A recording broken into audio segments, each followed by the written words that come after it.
এইবার চলো আমরা আসি আমাদের টেক্সটে।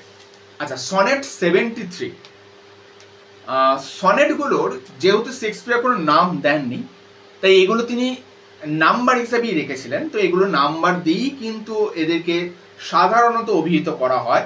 তবে সিলেবাসে ইনক্লুড করার জন্য অধিকাংশ সময় শেক্সপিয়ারের সনেটের প্রথম লাইনটাই তার নাম দেওয়া হয়। সুতরাং আমাদের এই কবিতাটার আর একটা নাম কি? That time of the year.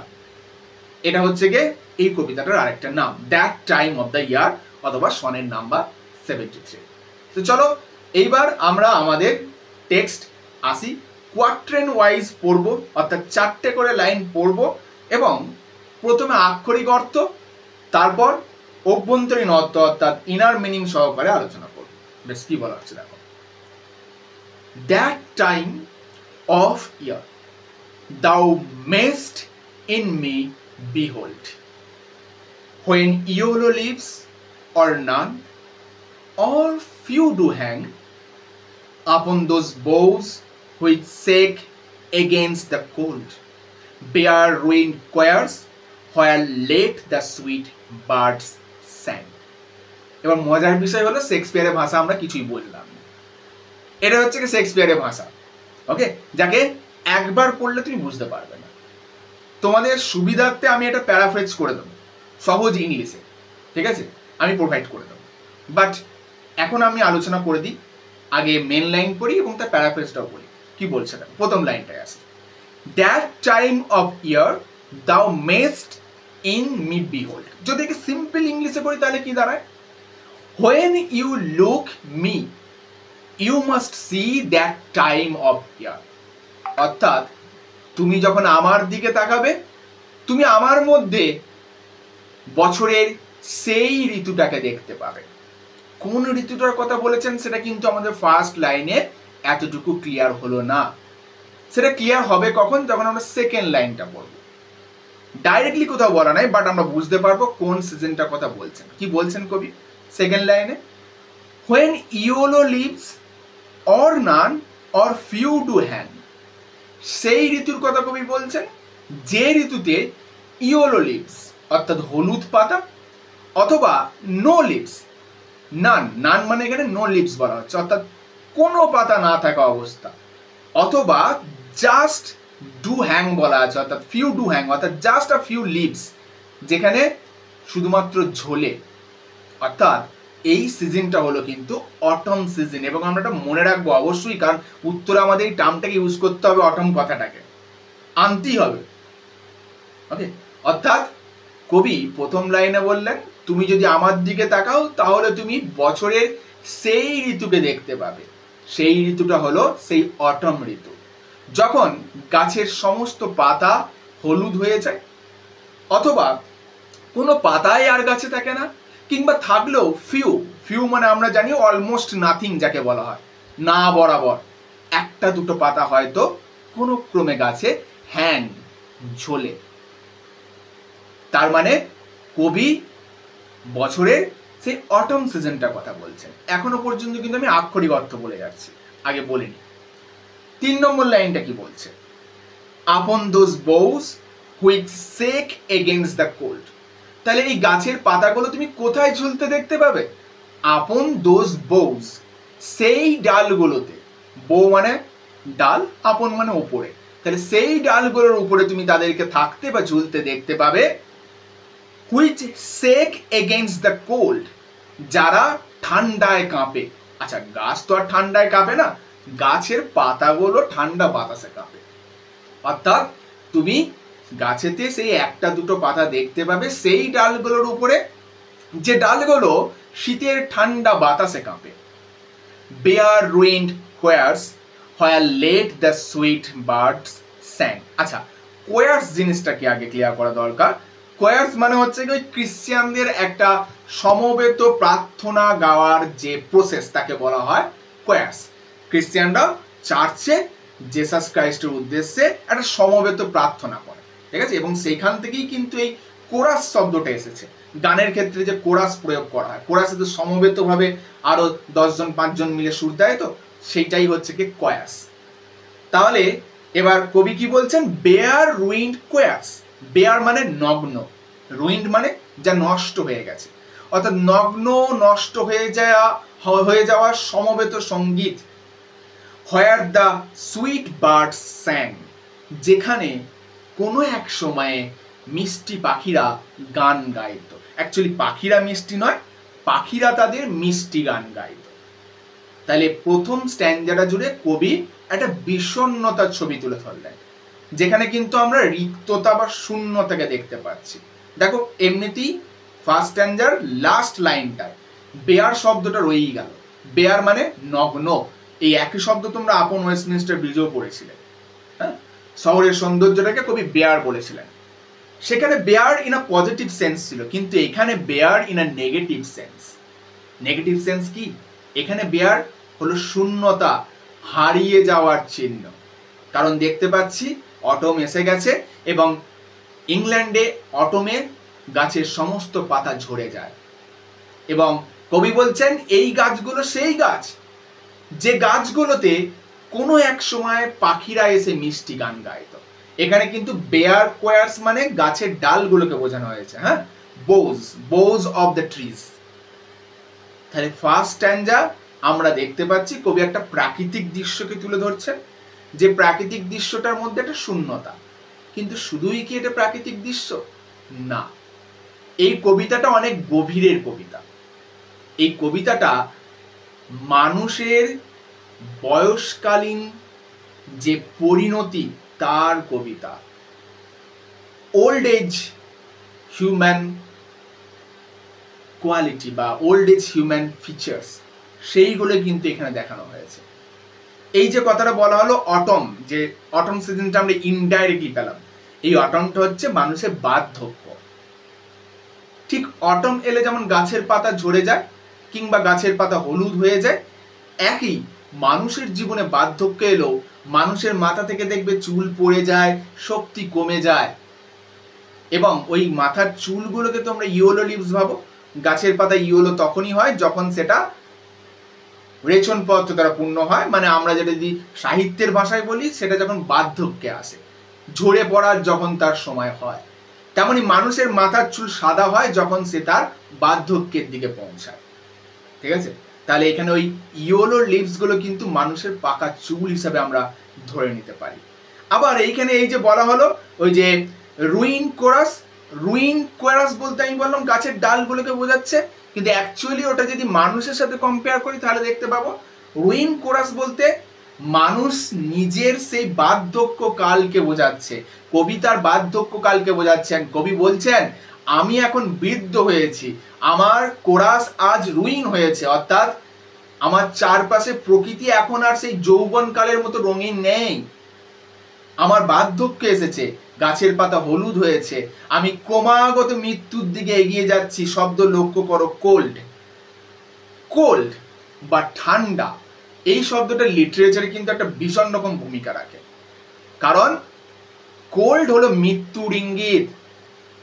মানুষ মারা যাবার পর বা জীব মারা যাবার পর তাদের শরীর ঠান্ডা হয়। Cold is an image of death. সেই কারণে কিন্তু কোল্ড উইন্ড শব্দটা কিন্তু এখানে শুধু কোল্ড হিসেবে রাখা হয়েছে, উইন্ড শব্দ প্রয়োগ করেনি কবি। তাহলে ঠান্ডায় কি করছে?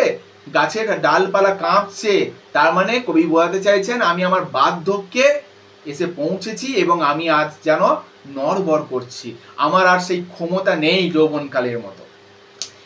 আমি সেই ব্যক্তি যে ব্যক্তির এই মনে এককালে পাখির কলতান ছিল। পাখির কলতান, ওই যে দেখো বলা হয়েছে সুইট বার্ড স্যাং, এককালে পাখিরা মিষ্টি গান গাইতো। তার মানে আমাদের এখন যৌবনকাল, আমরা এখন যৌবনকালে রয়েছি, এই সময় আমাদের মন ফুরফুর, অর্থাৎ মনটা করে উড়ু উড়ু, তাই তো?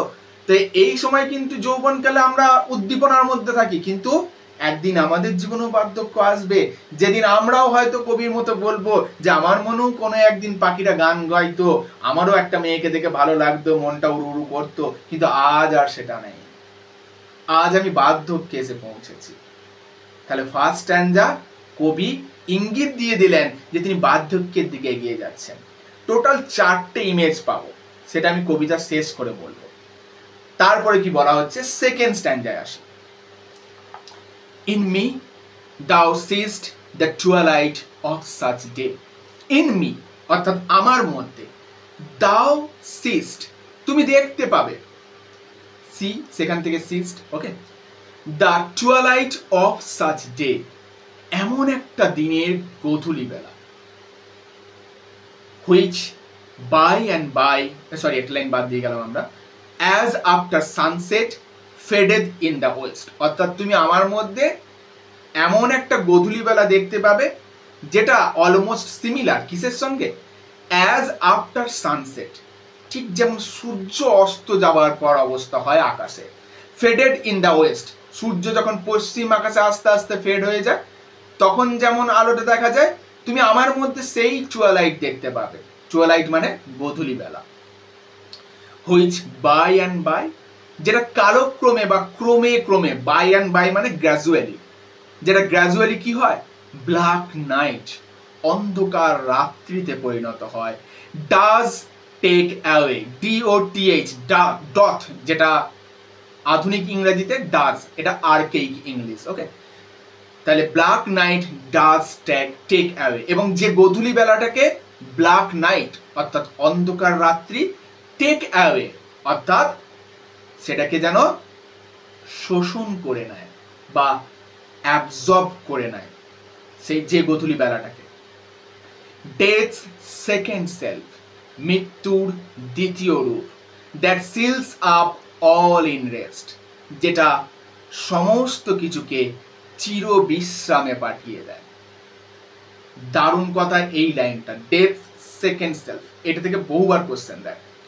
বেশ, এবার লাইনটার অভ্যন্তরীণ অর্থতে আসি। In me thou seest the twilight of such day, কবি বলছেন তুমি আমার মধ্যে এখন দেখতে পাবে এমন একটা দিনের গোধূলি বেলা যে দিনটাতে ঠিক যেমন সানসেট বা সূর্যাস্ত হলে পশ্চিম আকাশে যখন সূর্য ম্লান হয়ে যায় যেমন অবস্থা হয়, তুমি এখন আমার মধ্যে তেমনটা দেখতে পাবে। তার মানে সূর্য অস্ত যাওয়া কিসের ইঙ্গিত, আবারও ওয়ান্স অ্যাগেন সূর্য অস্ত যাওয়া মানে দিনের শেষ হওয়া। দিনের শেষ হওয়া মানে এটাকে কবি তুলনা করতে চাইলেন জীবনের সঙ্গে। কবি বলছেন আমি আমার জীবনের সেই শেষ পর্যায়ে এসে পৌঁছেছি, সেই টুয়ালাইট পর্যায়ে এসে পৌঁছেছি। টুয়ালাইট যেখানে সূর্য আকাশে থাকে না কিন্তু একটা আলো চারপাশে বজায় থাকে, তবে তবে that light is not a certain light, নিশ্চিত আলো নয়, যে কোনো মুহূর্তে সেখানে অন্ধকার নেমে আসতে পারে। টুয়ালাইট কিন্তু দীর্ঘস্থায়ী নয়, ক্ষণস্থায়ী। মানুষের জীবনে টুয়ালাইট স্টেজ হলো তার জীবনের শেষ পর্যায়, যেখানে সে জানে না কোন সময় হঠাৎ করে তার শেষ হবে, কিন্তু সে জানে আমার শেষ হবে, এটা সে নিশ্চিত। আমি একদিন মরবো এই বিষয়ে সে নিশ্চিত, কিন্তু কখন হঠাৎ শেষ হবে সেটা সে জানে না। তাই কবি বলছেন আমি এখন আমার জীবনের টুয়ালাইট পর্যায়ে পৌঁছেছি, যে পর্যায়টা ঠিক সূর্য অস্ত যাবার পর আকাশ মানে সূর্য ম্লান হয়ে যাওয়ার পর আকাশে যে আলোটা থাকে ঠিক তেমনটা। এবং কবি দেখো আরেকটা কথা কি বলছেন, যে এই টুয়ালাইটটা বাই অ্যান্ড বাই গ্রাজুয়ালি অর্থাৎ ধীরে ধীরে গ্রাস করে কে, ব্ল্যাক নাইট। ওয়ান্স অ্যাগেন লিটারেচারে এই দুটো শব্দ আবারও বড় ভূমিকা রাখে, ব্ল্যাক আর নাইট। অলরেডি তো ব্ল্যাক নিয়ে আমি আলোচনা করেছি তোমাদের রাইডার্স টু দ্য সিতে, ওই যে ব্ল্যাক পিক ছিল।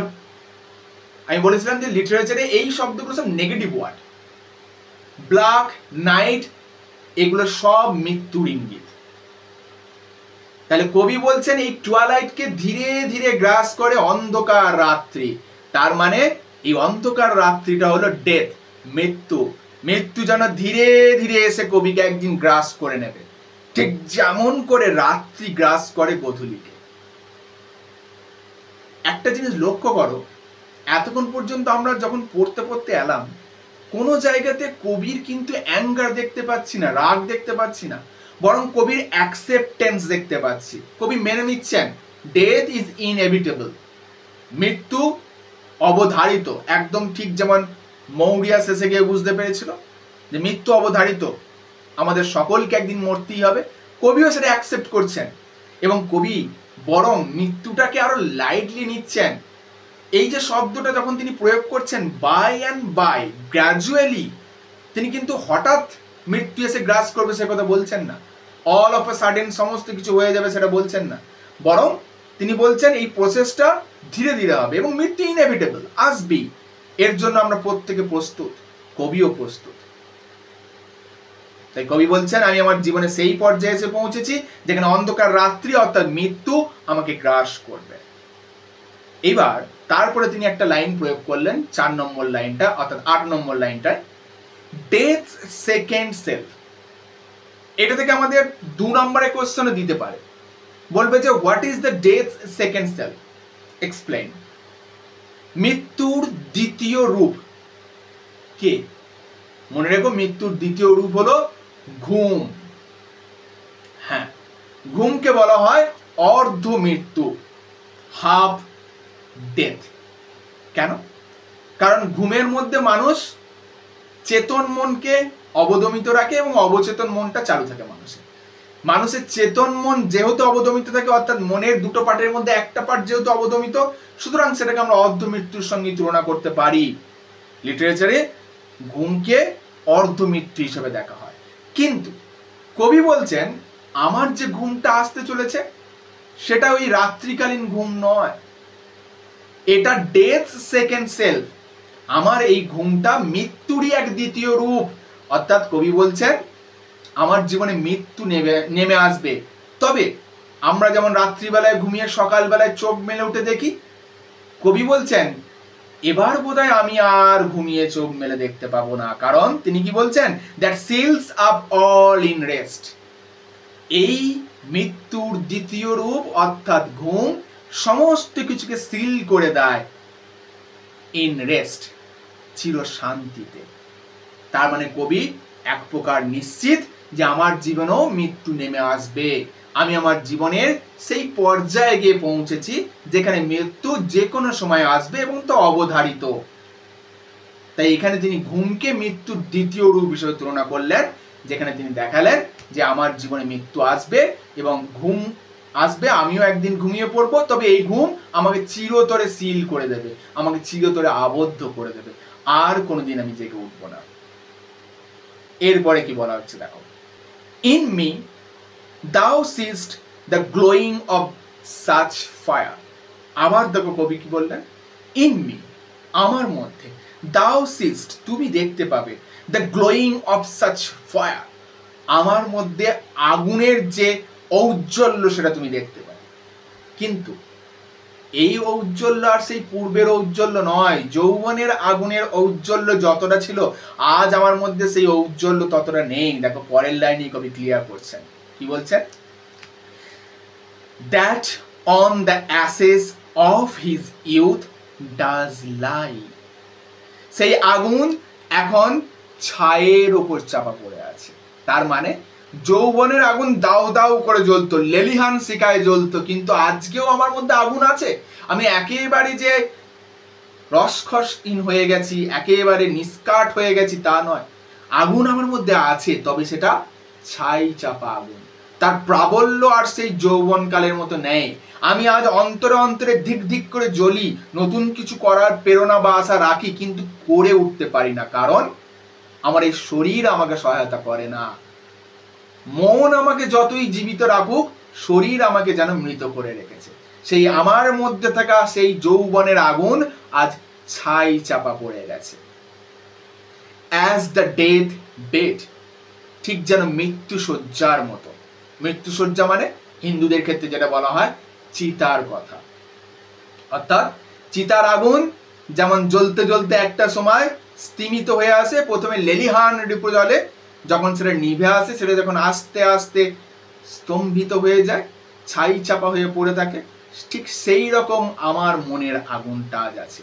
হোয়ার অন ইট মাস্ট এক্সপায়ার, যেখানে হয়তো এটাকে অবশ্যই এক্সপায়ার করতে হবে।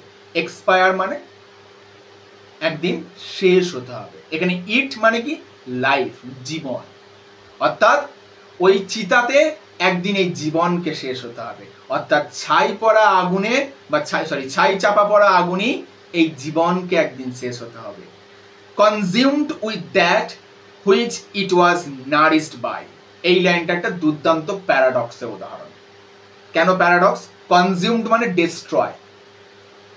এই জীবনকে ডিস্ট্রয় বা ধ্বংস হতে হবে তারই দ্বারা, যেটার দ্বারা সে একদিন নারিষ্ট হয়েছিল বা লালিত পালিত হয়েছিল। অর্থাৎ যে জিনিসটা তোমাকে লালন পালন করে বড় করেছে, একদিন সেই জিনিসটাই তোমাকে ধ্বংস করবে। যে পৃথিবীর বুকে তুমি জন্ম নিয়েছো, সেই পৃথিবীতেই তোমাকে মরতে হবে, এবং this is the paradox of life. এটাই হলো প্যারাডক্স। কি প্যারাডক্স? যেখানে আমরা জন্ম নিই সেখানে কেন মরবো, কিন্তু জীবন, আমাদের টোটাল লাইফটাই হচ্ছে একটা প্যারাডক্স। আমাদের লাইফই আমাদের শিখিয়েছে যে যেটা সৃষ্টি আছে সেটা ধ্বংস আছে। যেখানে জন্মেছি সেখানেই মরতে হবে, মাটি থেকে এসেছি মাটিতেই মেলাতে হবে। This is the paradox of life. এবং সেটাই শেক্সপিয়ার বললেন। শেক্সপিয়ার বললেন যে জিনিসটা একদিন তোমাকে নারিশ করেছে, লালন পালন করেছে, সেই জিনিসটাই একদিন তোমাকে ধ্বংস করবে।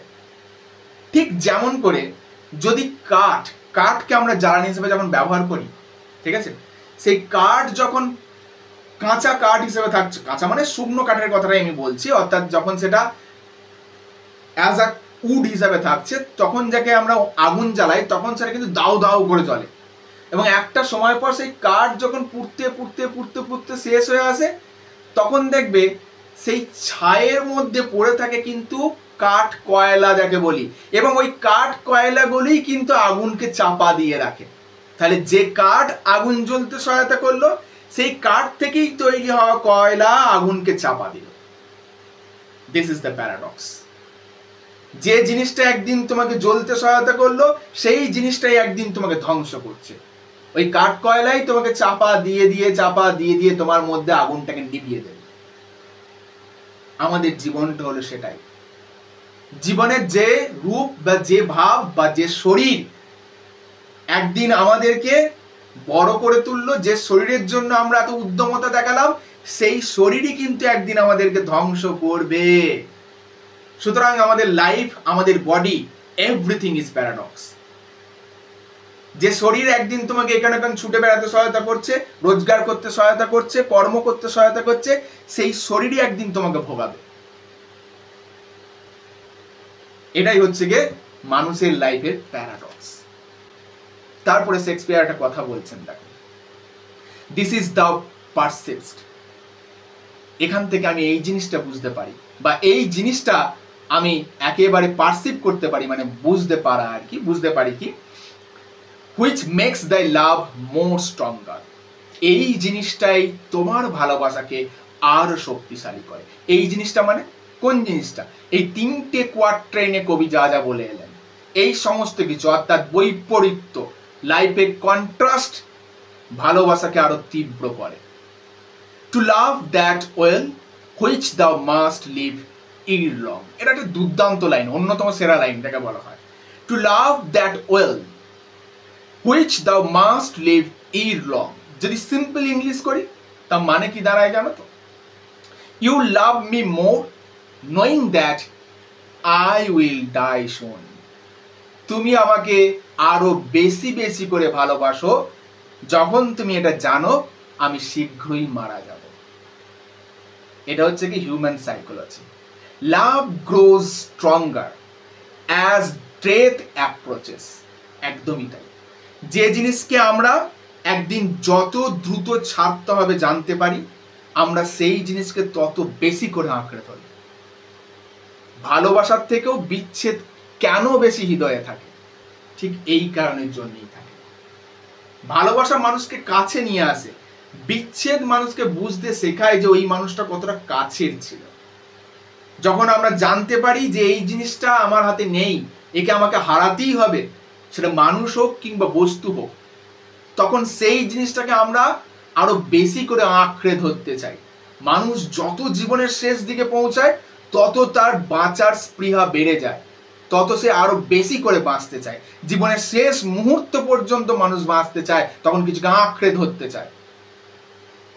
যখন আমরা জানতে পারি যে আমাদের আর বেশি দুর্গতি নাই, এবার আমাদের ছাড়তে হবে, তখন আমরা সেই জিনিসকে আরো বেশি করে ভালোবাসি। লক্ষ্য করবে একটা কঠিন বাস্তব আছে ক্যান্সার পেশেন্টের কথা। যারা জীবনে একেবারে শেষ পর্যায়ে পৌঁছে যায়, তাদেরকে দেখবে সব থেকে বেশি করে বাঁচতে শিখে যায় তারা, এবং তারা আমাদের শিখিয়েও যায় কিভাবে জীবনকে বাঁচতে হয়। তারা যখন জেনে যায় যে আমার আর জীবন নেই, তারা তখন জীবনটাকে সব থেকে বেশি ভালোবাসে। আর আমরা যারা জানি আমাদের জীবনে অনেক কিছু আছে, অনেক কিছু করার আছে, আমরা জীবনকে বা নিজেদেরকে ততটা ভালোবাসতে পারি না যতটা যার মৃত্যু অবশ্যম্ভাবী জেনে যাওয়া ব্যক্তি নিজেকে ভালোবাসতে পারে। ক্যান্সার পেশেন্টরা নিজেদেরকে অনেক বেশি ভালোবাসে, কারণ সে জানে আমাকে নিজেকে একদিন হারাতে হবে। আর মানুষের ধর্ম তাই, যে সেটা যে হারায় সেটাকে সে আরো বেশি করে আঁকড়ে ধরে। ক্ষয় নিশ্চিত যেন আমরা যদি তাকে আঁকড়ে ধরতে পারি না, তবে সেটাই হলো প্রেম। হ্যাঁ, যার ক্ষয় আছে, যার শেষ আছে, এটা জেনে যখন আমরা তাকে ছেড়ে না চলে এসে সেটাকে আরো আঁকড়ে ধরি, সেটাকে আরো যত্নে রাখি বা আগলে রাখি, সেটাই হলো প্রেম, সেটাই হলো ভালোবাসা। তার জন্য রবি ঠাকুর বলেছে, ওরা সুখের লাগি প্রেম করে, প্রেম মেলে না। অর্থাৎ প্রেম যতদিন সুখের লাগি হবে, ততদিন তুমি তার মধ্যে প্রেম বা ভালোবাসা পাবে না। যখন তুমি পরিস্থিতি এবং নিশ্চিত পরিণতির কথা জেনেও সেটাকে আঁকড়ে ধরবে, সেটাই হলো প্রেম। তাই কবি তার বিলাভেডকে যেন বলছেন যে আমি জানি তুমি জানো আমার মৃত্যু নিশ্চিত, আমার ক্ষয় নিশ্চিত, কিন্তু তারপরেও তুমি আমাকে আরো বেশি করে ভালোবাসো। এটাই তো আমাকে অনেক কিছু দেয়, এটাই তো আমাকে প্রেরণা দেয়। এবং আমি মনে করি আমাদের ভালোবাসা এই সমস্ত কিছু ক্ষয়ের ঊর্ধ্বে।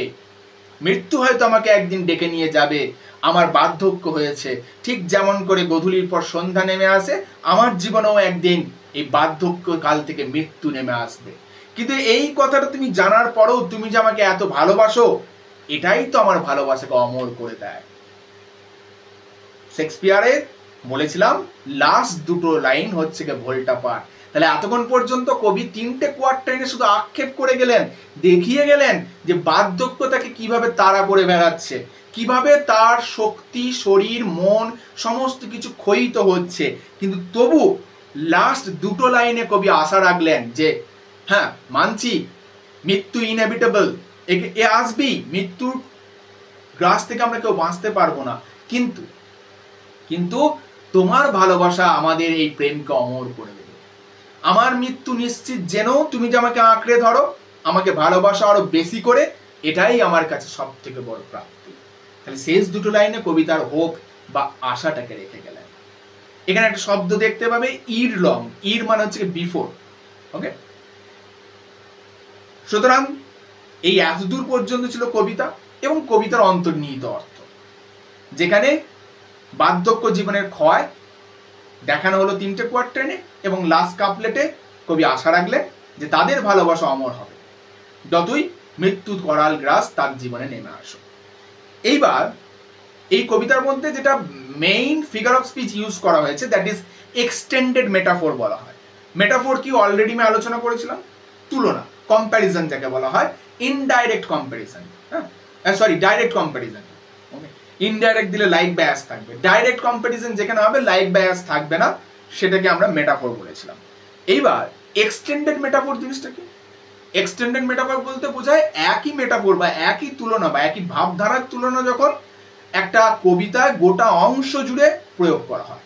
এই গোটা কবিতার মধ্যে কিন্তু মৃত্যুকে তুলনা করা হয়েছে। হ্যাঁ, এই 3টে জিনিসের সঙ্গে মৃত্যুর তুলনা করা হয়েছে। 1 নম্বর হচ্ছে গিয়ে টুয়ালাইট, সরি প্রথম হচ্ছে অটম। ফার্স্ট টাইম যে তোমরা অটমকে পাবে, অটমকে কিন্তু মৃত্যুর সঙ্গে তুলনা করা হয়েছে, কারণ অটমে পাতা ঝরে যায়, সেটা মৃত্যু। দ্বিতীয়ত টুয়ালাইট, জীবনের সেই পর্যায়ে যেখানে মানুষের ক্ষয় নিশ্চিত, তাহলে টুয়ালাইটকেও মৃত্যুর সঙ্গে কম্পেয়ার করা হয়েছে। এবং তৃতীয়ত তোমরা একটা জিনিস পাবে, দেখো ডাইং ফায়ার, মৃতপ্রায় আগুন। ঠিক আছে, তাহলে এই যে আগুন, এই আগুনটা মৃত্যুর সঙ্গে তুলনা করা হয়েছে। এই আগুনটা যৌবনের আগুন নয়, এই আগুনটা ছাই চাপা আগুন। তাহলে এখানে মেইনলি 3টে মেটাফোর তোমরা পাবে, একটা অটম, একটা টুয়ালাইট এবং আর একটা ডাইং ফায়ার। ওকে, এবং এই সমস্ত কিছু সামারি পাবে দেখো সেকেন্ড স্ট্যান্ডার্ড, এই third standard, second standard, sorry second standard দিয়ে আছে। দেখো সেকেন্ড স্ট্যান্ডার্ড ফার্স্ট লাইনে আছে টুয়ালাইট, দ্বিতীয় লাইনে আছে সানসেট, তৃতীয় লাইনে আছে দেখো ব্ল্যাক নাইট, এবং চতুর্থ লাইনে আলটিমেট শব্দটা প্রয়োগ করে দেওয়া হয়েছে ডেথ।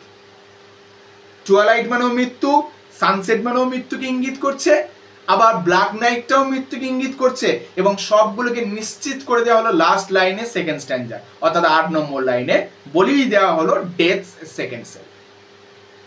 এই গোটা কবিতাটার যে বিভিন্ন রূপগুলো কবি সামারাইজ করতে চেয়েছেন সেটা সেকেন্ড স্ট্যান্ডা দিয়ে তিনি পরিষ্কার করে বলে দিয়েছেন, 4টে লাইনে 4টে স্টেপকে দেখিয়ে দিয়েছেন। সুতরাং এতটাই ছিল আজকের কবিতা এবং তার অন্তর্নিহিত অর্থ।